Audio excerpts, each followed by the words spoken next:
I don't even remember what your card was, even though we signed it. What was it? Two of hearts. Now, I know what it is. It's easy to find because there's less cards in the pack. But watch. When I say less, I mean you squeeze. Until you actually get rid of them all, except for one card, which is the two of hearts. Thank you very much. She said that she was quite happy to entertain the thought, the notion, if you will, of another lady in the bedroom. Wonderful, he thought. And he carried on with it.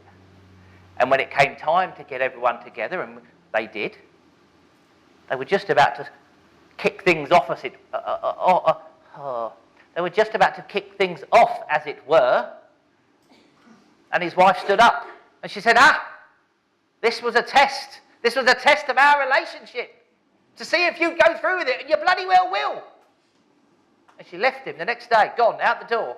True story. Look it up on the internet. Are you ready? I did. All right, let's do this. 3, 2, 1, go.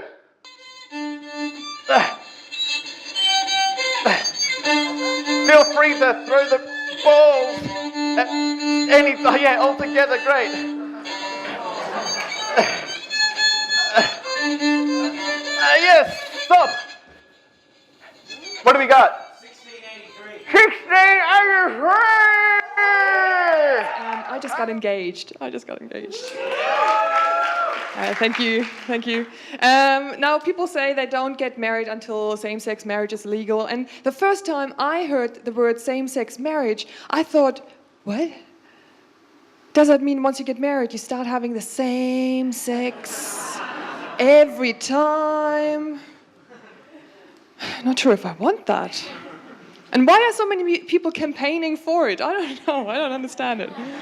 No, I really thought it, but somebody explained it to me, so that's good. I just got engaged, so I learned a new word there as well, fiancé.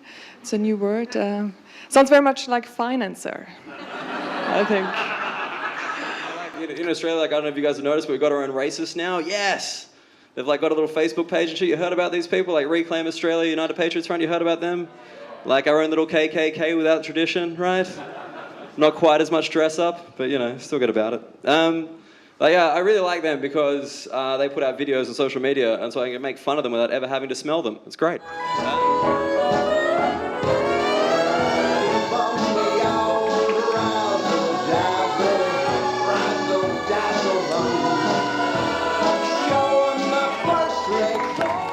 You're going to find your card that you signed with that blade. Yep, in just a second. Wouldn't that be amazing, guys?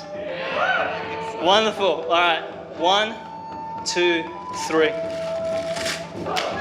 Is that your card? Sign signature.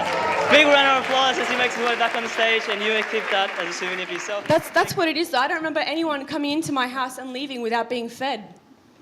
Like, my mum, she'll put you up a plate. You're not hungry? You go get hungry. No, I'm not hungry. Just a snack, don't worry.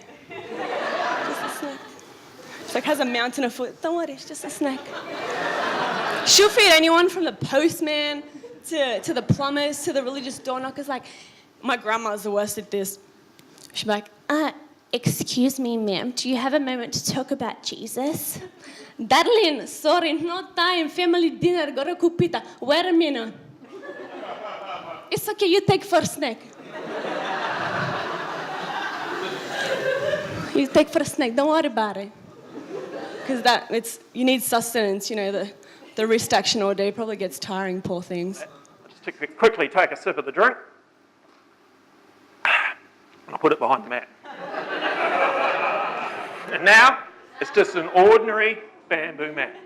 If anybody wants to know what's behind the mat, I just say, look, mate, nothing in that hand, nothing in that hand, nothing on that side of the mat, nothing on that side of the mat. How's that?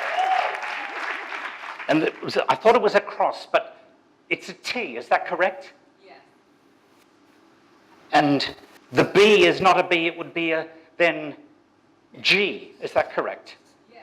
Is the word that you're thinking of look, I don't have time, I'm just going to take a stab at this. I'm a terrible speller. as Sid was himself. In a loud, clear voice, could you say the word out of the 80,000 words that you chose from the book? What was it? Kindergarten. That would be Kindergarten. Kindergarten. Yes. So I tried I looked for other ways to relieve the tension, and my wife told me, she said, go and have a bath, relax your muscles. That's such a skinny bitch thing to say to a fat guy. Have a bath. Only a skinny person thinks that having a bath is the solution to a problem instead of the debilitating, humiliating experience that it actually is. Because for a fat guy, a bath is like being stuck on a raft out at sea. Your ass is a bit wet, but mainly you're cold and you're dry and all the fucking water's out there.